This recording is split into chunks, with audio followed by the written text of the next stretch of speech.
Assalamu alaikum wa rahmatullah wa barakatuh. Brothers and sisters in Islam. So we got our topic, Mutah marriage and the difference between a Mutah and a Nikah. And we know that Mutah marriage was legislated by Allah subhanahu wa ta'ala in the Quran. We know that Nikah was legislated by Allah subhanahu wa ta'ala in the Quran. What we don't know, or what a lot of people don't know, is why did Allah legislate marriage? So we go to the book of Allah where He tells us why marriage was legislated from the beginning. And that's what we need to start with. So when we go to Surah Rum,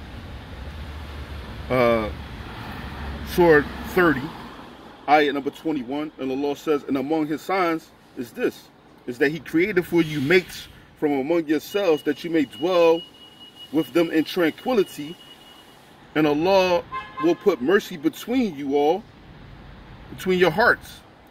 No doubt these are signs for those who reflect. So Allah subhanahu wa ta'ala, not only did He command us to reflect upon,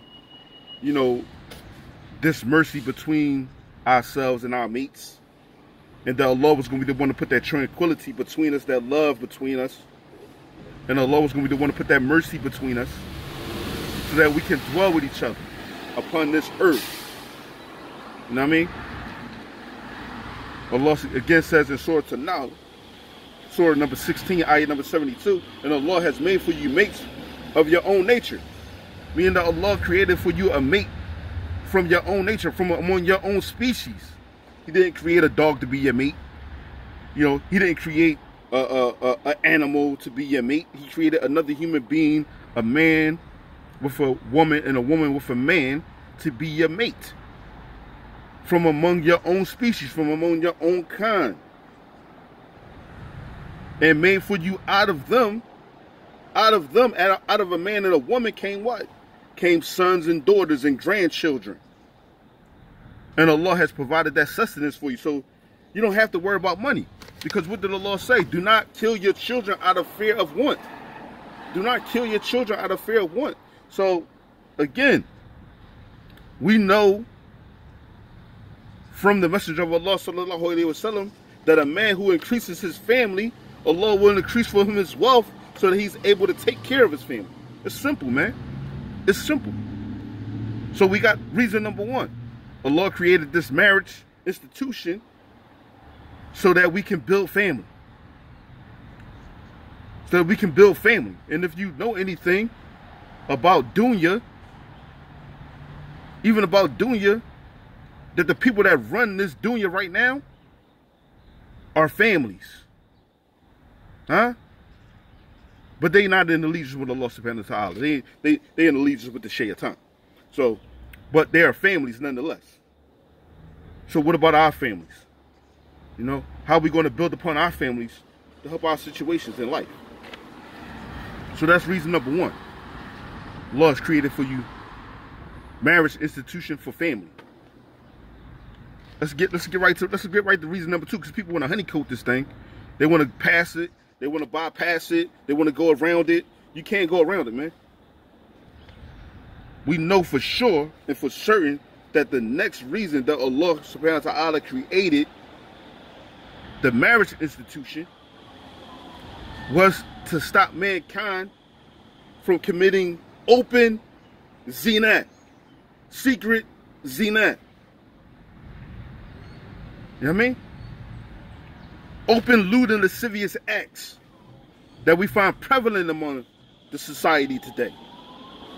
This is the other reason. What's the proof for it, though? You know what I mean? Let's get it. Let's get the proof for it. Let's find out where it is. Let's get the proof for it. Let's lay it down. So Allah subhanahu wa ta'ala says in Surah An-Nam, Surah 6, ayat number 51, come not near to al-fawahish, whether committed openly or secretly. I just said it. Allah says at the end of that ayat, this is what He has commanded you that you may understand. Allah wants you to understand what's going to happen if you keep doing these lewd and lascivious acts. You're going to have these diseases. You're going to have children out of wedlock. These children have some type of defect. If you don't see the defect physically, you'll find it mentally. If you don't find it mentally, you'll find it spiritually. These kids are going to be defected some type of way because they was out of wedlock, man. You know what I mean? Allah creates his creation as he wishes. You know what I mean? But he laid down how we should go about doing things, man. Allah says in Surah 24, ayah number 21, O you who believe, follow not the footsteps of the shaitan, and whosoever among you follows the footsteps of the shaitan, then verily he commands you to do al-fahsha. He commands you to do lewd and lascivious acts. He commands you to do, you know, illegal sexual intercourse, fornication. You name it, he says it. Shaitan. You know what I mean? So this marriage institution was to protect you from that. Surah number 42, ayah number 37. And those who avoid the greatest sins and al-fawahish. Avoid the greatest sins and stop the lewd and lascivious acts, man. Surah 53:32. Those who avoid great sins and al-fawahish, except the small faults, verily your Lord is vast in forgiveness. Come on, man. Allah is telling you over and over and over again to refrain from this. Refrain from it. Stay away from it. Don't do it. Don't do it. We all been there. When we going to grow up, though, and accept this marriage institution as the right way, as the right path. We're not the kuffar. We're not the kuffar. We profess to be something of a higher standard. And for real, people hold us to that standard, man. Why do you think they say, oh, you supposed to be Muslim? When you doing this, you supposed to be Muslim. You cursing? You supposed to be Muslim. You doing these crazy things? Why do you think they say that to us? Because they even hold us at a higher standard and they don't even realize it. Because Allah has made this deen uppermost above all other deens. So they expect more out of us. You know what I mean? They expect more out of us. So let's get our blessings back by stopping the fawahish and do what Allah commanded us to do and get down with our marriage institutions. And we're going to bring that Mutah back, man. We're going to bring that Mutah back because the shaitan has deceived us and made us think that it's not part of the marriage institution when it is, and it's legislated in the book of Allah. And we're going to get to that in the future part of this series. We're going to get to that, man. So now we know that Allah has legislated the marriage institution to keep us away from fawahish, lewd and lascivious acts, zina, illegal sexual intercourse, and the like, and to build our families, man. To build our families.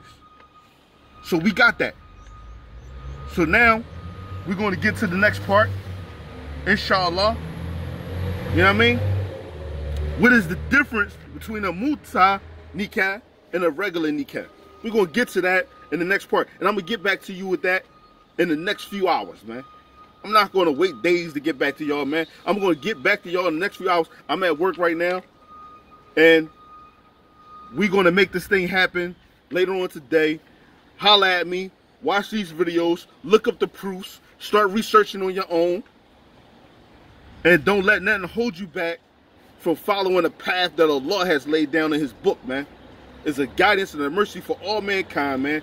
Everything in the book is for your benefit.